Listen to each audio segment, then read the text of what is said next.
Hello everyone, good afternoon. I'm really happy to share a space where a lot of people are doing what is important for the environment right now, especially in the sustainability and upcycling space. I saw a picture of a landfill by one of the presenters earlier. How many of you have actually been to a landfill? Can I see a raise? Oh, interesting. That's a good number.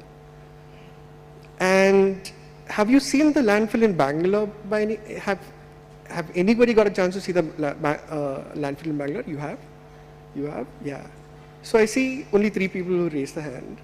I've got an opportunity to visit the landfill in Bangalore. The reason why most of us have not seen it is because it's not in a vertical state where we can see it visibly, see it because there are 3 quarry sites which have been dug up about 140 feet depth each, and one of the quarry sites is probably 3 times the size of the Chinnaswamy Stadium that we've seen here.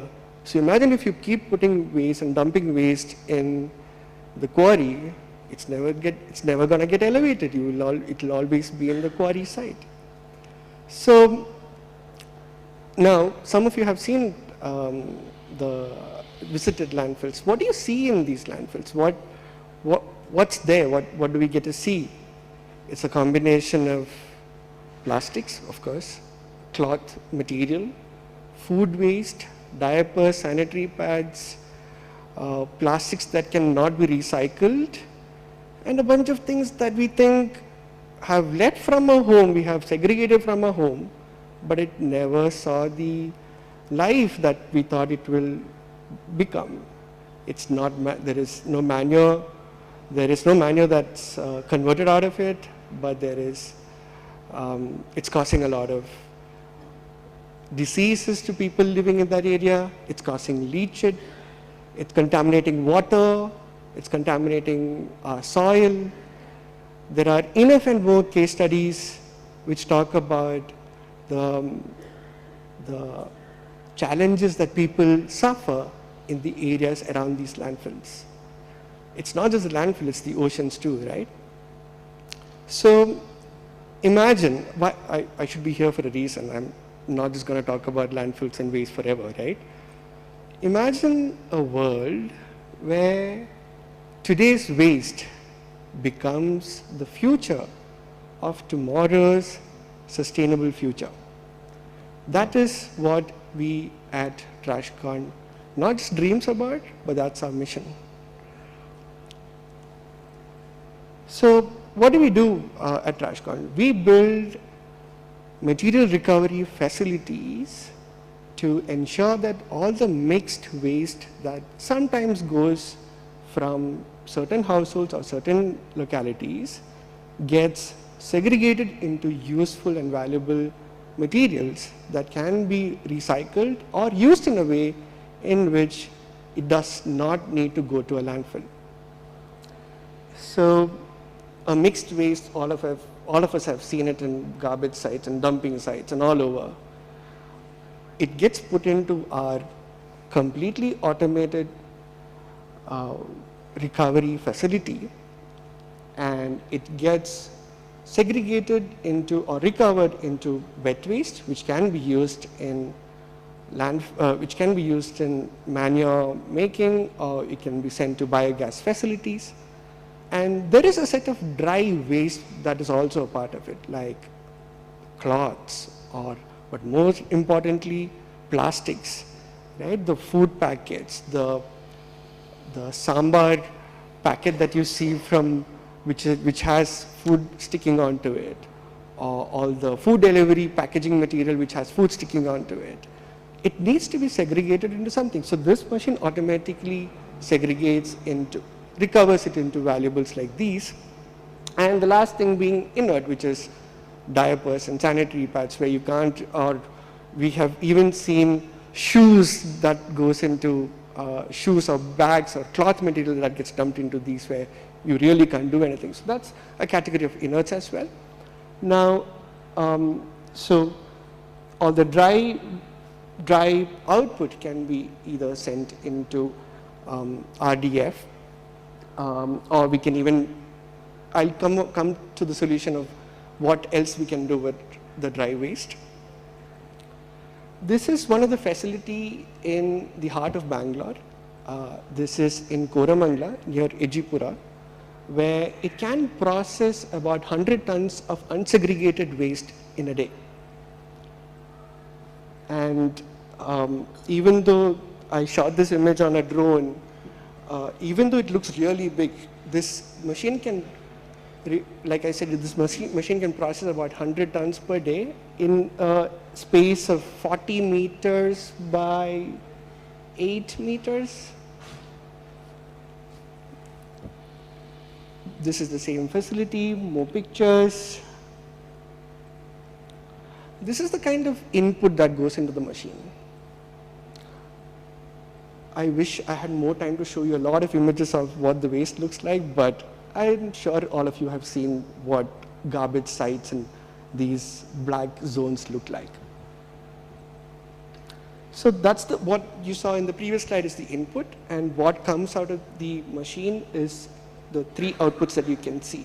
There is wet waste. We have a segregation, we have an efficiency of segregating 80% and above of wet waste, which can be sent into all the facilities that are doing, that can process wet waste.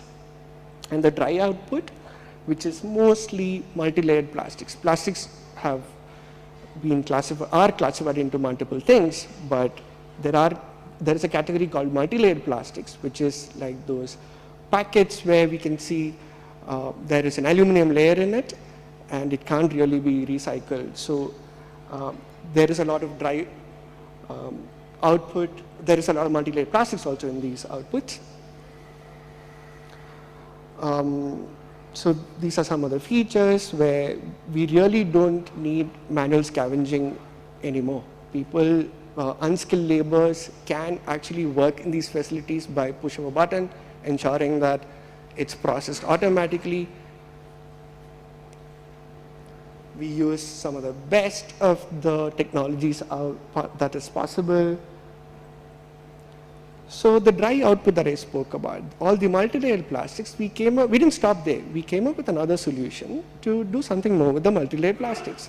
So we have a WOW recycler machine where we process these multi-layered plastics and convert them into two kind of products, which is one is WOW boards and the other is WOW lumber. WOW board is something very similar to plywood.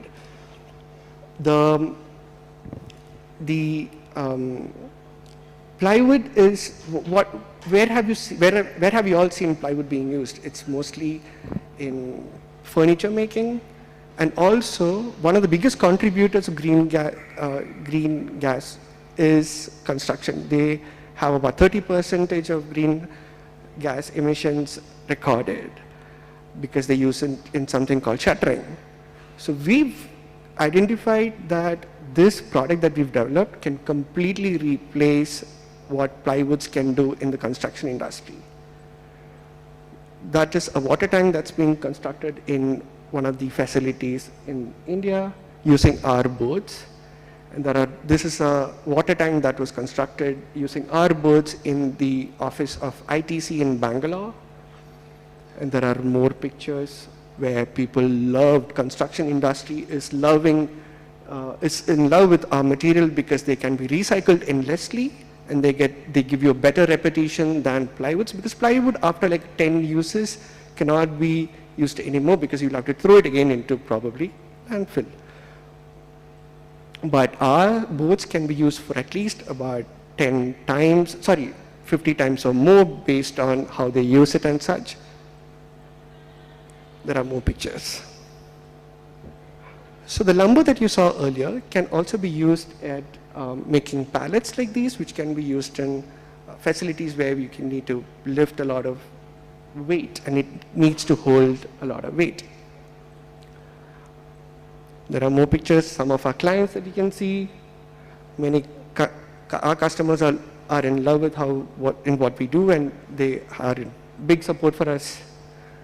That's our team. we've been awarded by over 150, we've been published in over 150 media publications, and we've been awarded in India, Norway. We've been even invited to represent in WEF in Davos in 2022. That's our team with the government agencies in Spain. More publications. That's the company's founder and CEO, Niveda, who I can send you these videos if you would like to know more about how we go about it. So this is our goal. We would like to divert 1/4 of India's waste from landfills and oceans by 2027. Hey, if we all can work together, I'm sure we can build a sustainable future. And I'm really happy to share this space with you. Thank you.